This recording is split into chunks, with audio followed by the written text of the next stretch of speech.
All right, this is the next video in the series of Nobody Teaches This, and these are just general concepts that people don't really talk about. And if I'm being 100% honest, this is just not really that true. People do talk about this, but it's something that you don't really get unless you have a very advanced background and maybe you went to college for music or something like that. And that is the benefit of building chords in fourths instead of thirds, and what's really going on there. So let me unpack this a little bit. In general, music is built around tertiary harmony. What is tertiary harmony? That is things built in thirds. And so we start out with the triad, then we have the seventh, then we have the ninth chord, then we have the 11th chord, which is the natural one, the diatonic one, and then we have the 13th. And that is going to be our tertiary harmony, our chords built in thirds. And then when you play a song, you know, you're playing wagon wheel, you've got 1, 5, 6, 4, and you're building the chords all as a stack of thirds. You can do inversions, but it's all stacks of thirds. What are the pros of this? Well, it's just kind of the way that music is actually traditionally organized, and it's going to sound very normal, very comfortable to our ears. What are the disadvantages? Well, the first is you're going to have to move quite a bit. Yes, you can do some inversions, but in general, you're going to have to be moving, and you're always going to end up getting about the same sound, which makes sense because the distance between notes is really what defines how something sounds. And so when you keep doing thirds, you're going to get the same type of unified sound pretty much no matter what. What if you want to expand your sound, expand your ability, and also be even more efficient with movement? Well, let's enter into the world of fourths. Now, the first thing that I'm just going to show you is all you have to do to make a chord voicing this way is just go up a fourth and a fourth. What is a fourth? It's 5 half steps. 1, 2, 3, 4, 5. 1, 2, 3, 4, 5. There you go. There's a fourth. So we've got our fourths now.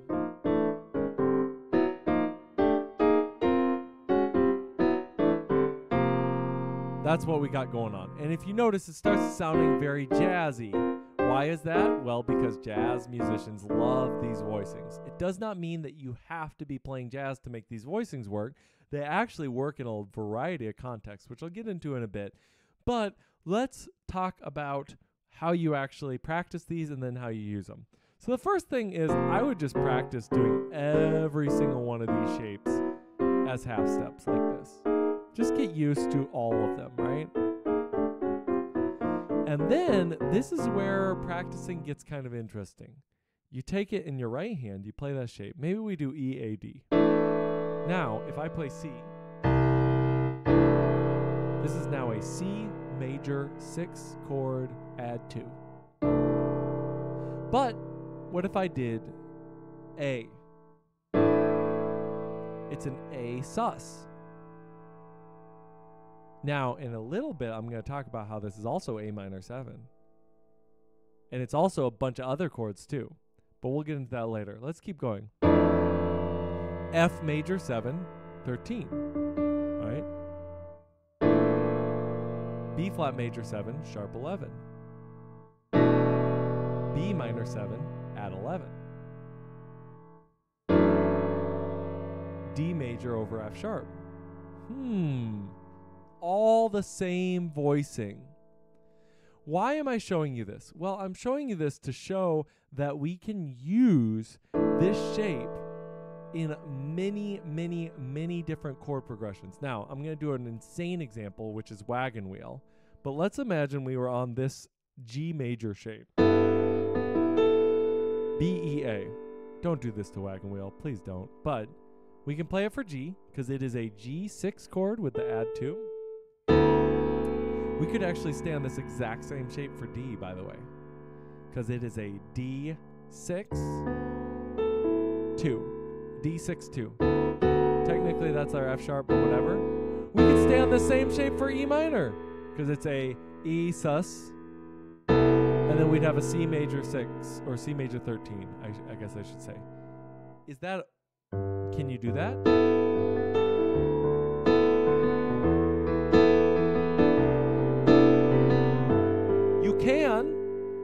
everyone's going to be looking at you odd. You're probably not going to get your audition there if you were going to join a pop group and play wagon wheel. But let's talk about where you can actually use these fourth voicings to great effect. And that is when you just need to add a little bit more spice to something, or maybe something's a little hipper, a little fresher. It's got some seventh chords in it, you know, then you can add in some of these.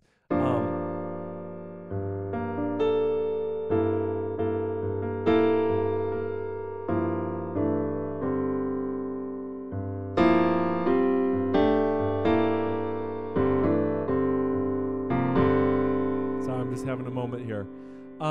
So let's imagine that we're doing a song that's just G minor 7 for forever and ever. And you just play G minor and you're like, I'm bored. Then you add the 7th. You're like, ooh, that's kind of cool. But what if instead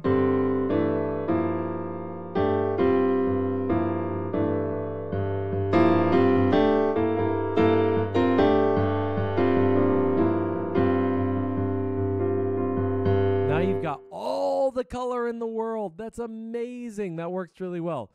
As I promised, though, still kind of a jazz context. Let's talk about one that's not quite as much a jazz context. Let's say you're playing worship music. Let's say you're doing Cornerstone. What about this voicing? Ooh.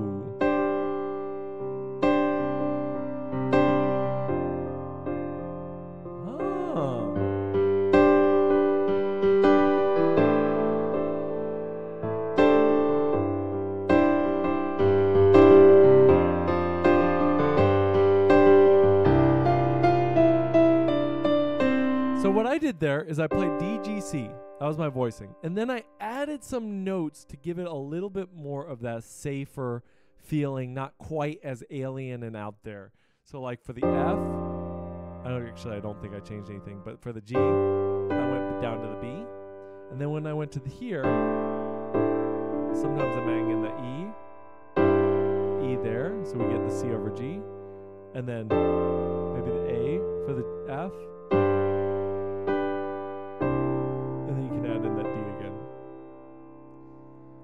What is my point of this video? My point is, if you are Mr. or Mrs. Triads all day, think about expanding your repertoire with these fourths. Now, I think I promised a lot of things I was going to talk about here at the end, but I think the final thing that I really want to talk about is it works both ways. So I could either be going, what chords to work on this? C major, F major, A minor, E minor. I could do it like that, but I also could be like, I'm in D minor.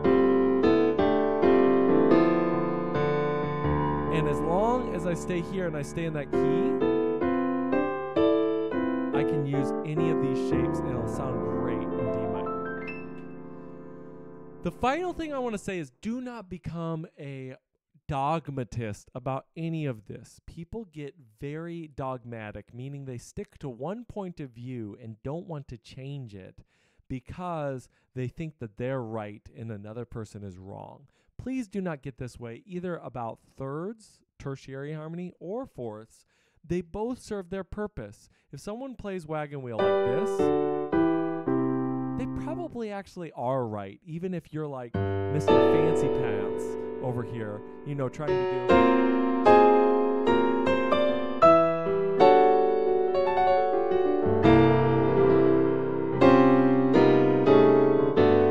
Does that sound cool? It does. It's not really what you want to do most of the time with wagon wheel.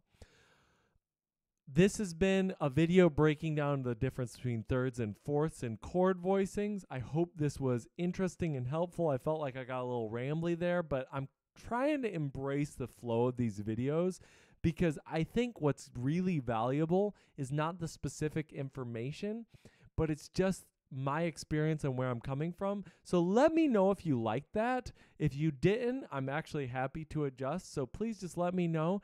And until next time, you have a great day.